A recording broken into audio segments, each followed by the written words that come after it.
ભાઈ પીતાંબર મારું નામ, ગામ વાટાવસ. હવે અમારે જે ખેડૂતને નુકસાની ગઈ છે વરસાદ થવાથી, એનું વળતર અમને મળ્યું નથી. મારે 5 વીઘા જમીન છે, એ 5 વીઘાનો કપા ફૂંકાઈ ગયો છે, છતાં સરકારે કાંઈ સામું જોયું નથી. ગ્રામ સેવક અમારી વાડીએ જ આવ્યા નથી અને ઘેર બેસીને સર્વે કરી અને અમને આ સહાયથી નિષ્ક્રિય રાખ્યા છે. શું તમારી માંગણી શું છે? તો અમને સરકાર પર એક જ માંગણી કે અમને વળતર આપે. તમારી માંગ પૂરી થાય તો શું કાર્યક્રમો આપશો તમે? હવે અમારી માંગ નહીં પૂરી થાય તો અમે જલદ આંદોલન કરી અને ઉપવાસ માથે ઉતરશું. બીજા કયા કયા ગામોમાં આવી તકલીફ છે? આવા અમારા સાયલા તાલુકાના ગામડામાં લગભગ ગામડામાં કોઈને પૈસા મળ્યા નથી. ખાલી 300-200 ખેડૂતને મળ્યા છે, એ એક ખાલી મજાક ઉડાવવા પૂરતા જ, બાકી પૈસા નથી મળ્યા. આમ આદમી પાર્ટી કાર્યકારી પ્રમુખ કૈલાસદાન ગઢવી.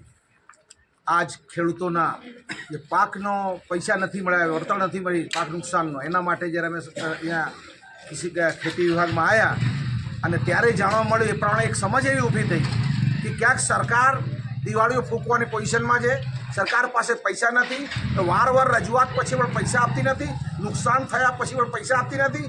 જો રાજ્ય સરકાર 4.5 લાખ કરોડનું દેવું વધવા પછી હવે વધારે દેવું લે, વધારે પૈસા લે તો સરકાર દિવાળી ફૂંકાયો બીક લાગે છે. તો સરકારને આ મુદ્દા ઉપર શ્વેતપત્ર બહાર પાડવો જોઈએ અને જાહેર કરવું જોઈએ સરકાર પાસે પૈસા નથી, ખેડૂતો તમે તમારો કૂટી લો, અમે તમને કાંઈ નહીં આપી શકીએ, એવું શ્વેતપત્ર સરકારને જાહેર કરવું જોઈએ. બોલો, આપણે ક્યાં જવાનું? મારું નામ શામજીભાઈ ધનજીભાઈ, ગામ મોટા પટલા. એટલે આખું અમદાવાદ તમારે મારું નામ શામજીભાઈ ધનજીભાઈ, ગામ મોટા પટલા. આજે અમે ખેડૂતને જે વળતર રૂપે પૈસા ચૂકવવામાં નથી આવ્યા, અનેકવાર રજૂઆત કરવા છતાં ક્યાંક ને ક્યાંક રાજકીય હાથો બની અને અધિકારીઓ જે કામ કરી રહ્યા છે, ક્યાંક ને ક્યાંક ભેદભાવ રાખી એકને ખોળ ને એકને ગોળ આવી નીતિ આ સરકારની છે. આગામી સમયની અંદર જો અમને વળતર ચૂકવવામાં નહીં આવે તો અમે ઉપવાસ ઉપર ઉતરશું, ચક્કાજામ રોડ કરશું અને આ છેલ્લી અમારી ચેતવણી છે કે અમને વળતર ચૂકવવામાં આવે. કેવા વળતર ચૂકવવામાં આવ્યા છે? કેવી ભેદભાવ કેવી રીતે કર્યો? વળતરની અંદર સાયલા તાલુકાની અંદર 300 ખેડૂતને વળતર ચૂકવવામાં આવ્યું અને એ વળતરની અંદર 2000, 1500, 1700 રૂપિયા, 2500 રૂપિયા અને 5000 રૂપિયાની સહાય 300 ખેડૂતને ચૂકવવામાં આવી. અને આના હિસાબે અમને એવું લાગે છે કે ક્યાંક ને ક્યાંક ખેડૂતની મજાક ઉડાડી છે. સરસ. બીજું કોઈ આમ રાખવાનું મારું દેખાતું નથી. જી રાજુભાઈ, શું કહેશો? આજે સતત બીજી વખત રજૂઆત કરવા આવ્યો છો અને શું આગામી કાર્યક્રમ રહેશે? અતિવૃષ્ટિ અને કમોસમી વરસાદના કારણે સૌરાષ્ટ્ર નુકસાન થયેલું છે. ખેડૂતોએ વારંવાર રજૂઆત કરી,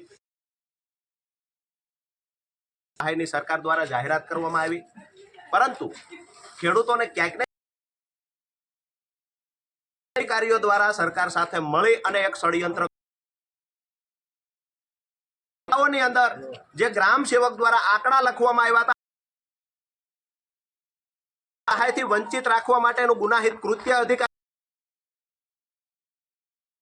તાલુકાના ખેડૂતો આવ્યા છે, જ્યાં 20,000 કરતા વધારે ખેડૂતોએ અરજી કરી છે, જેને ખરેખર 250 ખેડૂતોને સહાય આપવામાં આવી અને બાકીના ખેડૂતોને સહાયથી વંચિત રાખવામાં આવ્યા. સમજી વિચારી જાણી જોઈ અને રાજકીય હાથો બનીને અમુક અધિકારીઓએ કામ કર્યું છે. આવનાર સમયમાં જો આ ખેડૂતોને સહાયથી હજુ વંચિત રાખવામાં આવશે, અલગથી બજેટની ફાળવણી કરવામાં નહીં આવે, તો આવનાર સમયમાં મોટી સંખ્યામાં 4-5 તાલુકાના ખેડૂતો બેઠવાના છે. અહીંયાથી સરકારને ચીમકી આપીએ છીએ, ચેતવણી આપીએ છીએ કે ખેડૂતો સાથે જે ગદ્દારી કરી છે અને જે અધિકારીઓએ આવું ષડયંત્ર કર્યું છે, આ અધિકારીઓ પર કાર્યવાહી કરવામાં આવે. અને જગતનો બાપ જે ખેડૂત છે, આજે શિયાળુ પાક વાવવાથી વંચિત છે, શિયાળુ પાક વાવી શક્યો નથી પૈસા ન હોવાના કારણે, તો આ ખેડૂતોને તાત્કાલિક ધોરણે સહાય ચૂકવવામાં આવે અને ખેડૂતોને ક્યાંક ને ક્યાંક જે મોટા પ્રમાણમાં નુકસાન છે એ ખેડૂતોને મદદરૂપ થવાના